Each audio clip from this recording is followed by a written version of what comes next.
सबसे पहले तो मैं आप सभी प्रेस के बंधुओं का, सोशल मीडिया के सभी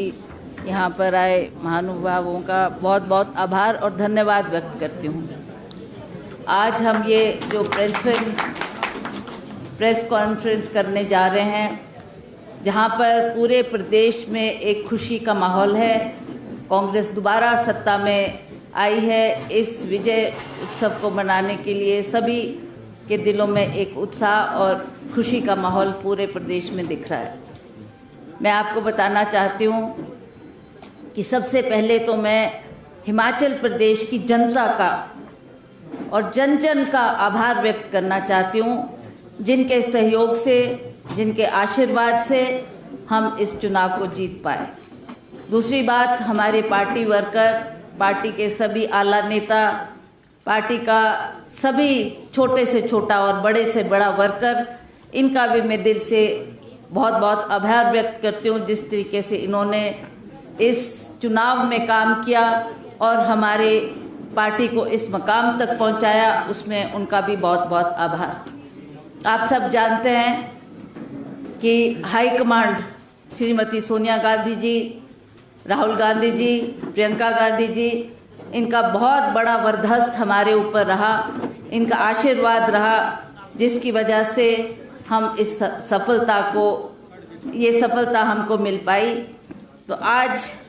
उनका आभार व्यक्त करते हुए मैं हमारे जो प्रभारी रहे, शुक्ला जी, तेजेंद्र बिट्टू जी और सभी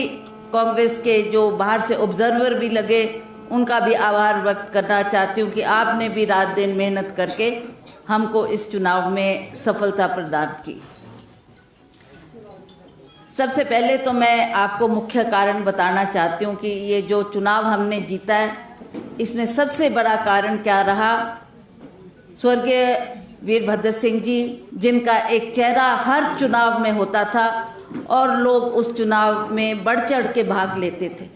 इस बार उनकी कमी जरूर महसूस हुई और लोगों ने ये प्रण किया, ये फैसला किया कि आज माननीय वीरभद्र सिंह जी बेशक हमारे बीच में नहीं है, पर उनकी तस्वीर, उनकी यादें, उनके काम और उनका जो जुड़ाव लोगों से था वो आज भी बरकरार है। और इसलिए हर व्यक्ति ने ये महसूस किया कि वीरभद्र सिंह जी आज भी हमारे दिलों में जिंदा है। उनका ऋण हम एक वोट देकर चुकाना चाहते हैं। इसमें सभी ने, चाहे वो किसी भी पार्टी से संबंधित थे, उन्होंने बढ़ चढ़ के इसमें भाग लिया और हमें ये सहयोग दिया, जिसकी वजह से हमको ये सफलता मिल पाई। कुछ कारण ये भी रहे, भाजपा की सरकार ने बहुत से वायदे किए, लोगों की बहुत सी आशाएं थी कि भाजपा की सरकार, जिसको लोगों ने मौका दिया था, 5 साल उनकी सरकार प्रदेश में रही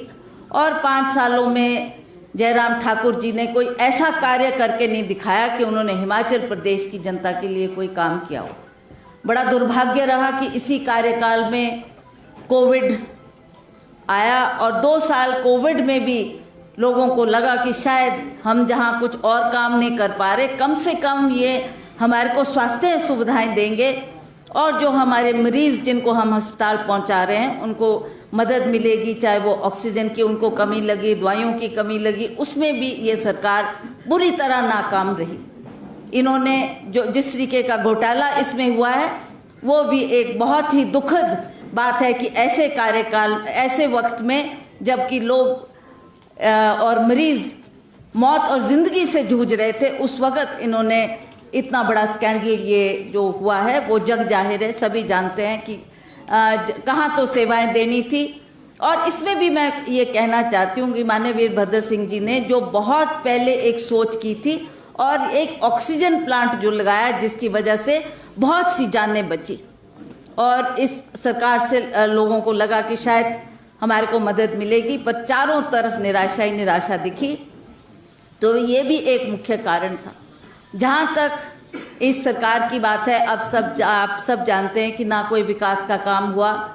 ना ही कोई ऐसा बड़ा कार्य हुआ जिसको हम कह सकें कि इनके कार्यकाल में जयराम ठाकुर की सरकार की ये देन है। और उसी तरह से जो स्कैंडल्स इनके कार्यकाल में हुए, पुलिस में भर्ती में घोटाला आपके सामने है कि किस तरीके से इन्होंने, बहुत से बच्चों ने उसमें आवेदन दिया था, बहुत ने बच्चों ने वो टेस्ट क्लियर किया था और उनको लगता था कि हमें एक सरकारी नौकरी उपलब्ध होगी, पर उसमें भी इन्होंने ये कह दिया कि ये इसमें एक घोटाला हुआ है, जबकि सब जानते हैं कि किस तरीके से ये जो ये पुलिस की भर्ती में एक स्कैंडल हुआ है वो आप सबके सामने जाहिर है। उसी तरह से हम जानते हैं कि पिछले 5 सालों में बहुत सी आशाएं जो लोगों को थी, चाहे वो सड़कें बनाने की बात थी, हमारे किसान बागवान जो बहुत त्रस्त थे और उनको लगता था कि शायद इस सरकार हमारी मदद करेगी, और उसमें भी उनके आशाओं के मुताबिक ना वो सड़कों पर पैचवर्क हुआ, ना वो सड़कें बनी, ना वो सड़कों को दुरुस्त किया गया, और बागवान और किसान त्रस्त रहे क्योंकि उनको लगता था कि इस कार्यकाल में शायद हमको कोई राहत मिलेगी, हमारी मांगों पर सरकार गौर करेगी। कहाँ तो गौर करने की बात, और इन्होंने जीएसटी लगाकर, चाहे वो आपके खाद्य पदार्थ में का, चाहे वो सेब स्प्रे में, चाहे वो सेब की पेटियों में, चाहे ट्रे में, इस तरीके से जीएसटी लगाकर आज सारे बागवान निराश थे। उनका भी एक मुख्य कारण रहा कि उन्होंने भी ये कहा कि इन्होंने कुछ करके नहीं दिया, अब हम कांग्रेस को वोट देंगे, कांग्रेस की सरकार बनाने में मदद करेंगे, कांग्रेस की सरकार आएगी तभी हमारी आशाओं को हम सफल कर पाएंगे। तो ये कुछ चंद सी बातें थी जो इनसे नाराज़गी का कारण था। महंगाई आप देख रहे हैं कि महंगाई यही बीजेपी की सरकार कहती थी, यही प्रधानमंत्री जी ने अपने वक्तव्य में अपने मुख से कहा कि अगर आप मुझे मौका देंगे, जब ये प्रधानमंत्री नहीं बने थे तो उन्होंने कहा जब मेरा वक्त आएगा तो मैं ये 450 का सिलेंडर, इसकी दाम घटाकर आपको महंगाई कम करके दूंगा। कितनी बार प्रधानमंत्री जी का दौरा यहाँ पर हुआ, पर एक बार भी उन्होंने कोई महंगाई कम करने की बात नहीं की। उन्होंने ही कहा था कि मैं 2 करोड़ बच्चों को पूरे भारतवर्ष में रोजगार प्रदान करूंगा, और आज देखें आप 8 साल बीत गए, इन 8 सालों में 16 करोड़ बच्चों को रोजगार मिलना चाहिए था, उसमें भी हमारे नौजवानों को निराशा ही हाथ लगी। तो इस तरीके का कार्यकाल इनका रहा, इससे बहुत निराशा लोगों को हुई है। और जहाँ तक कांग्रेस पार्टी की बात है, कांग्रेस पार्टी ने पहले भी हिमाचल प्रदेश में काम किया है, और माननीय वीरभद्र सिंह जी जब मुख्यमंत्री थे तो उन्होंने अपना जीवन का अधिकतर समय हिमाचल विकास के लिए दिया है और बढ़ चढ़ के यहाँ के काम किए हैं। जिस क्षेत्र में भी वो गए, जिन्होंने भी मांग की कि हमको स्कूल की कोई कमी है, 10+2 स्कूल चाहिए, कॉलेज चाहिए,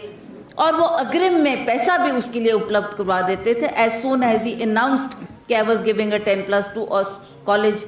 and he would give the money also and say कि आप यू गो अहेड, तो तुरंत वो काम पर भी काम हुआ करते थे। और आज आप देखेंगे कि लोगों ने कंपैरिजन किया, लोगों ने ये देखा कि हमने बीजेपी को भी मौका दिया, बीजेपी की सरकार भी बनी, पर इनके कार्यकाल में ना कोई काम आगे बढ़े और ना ही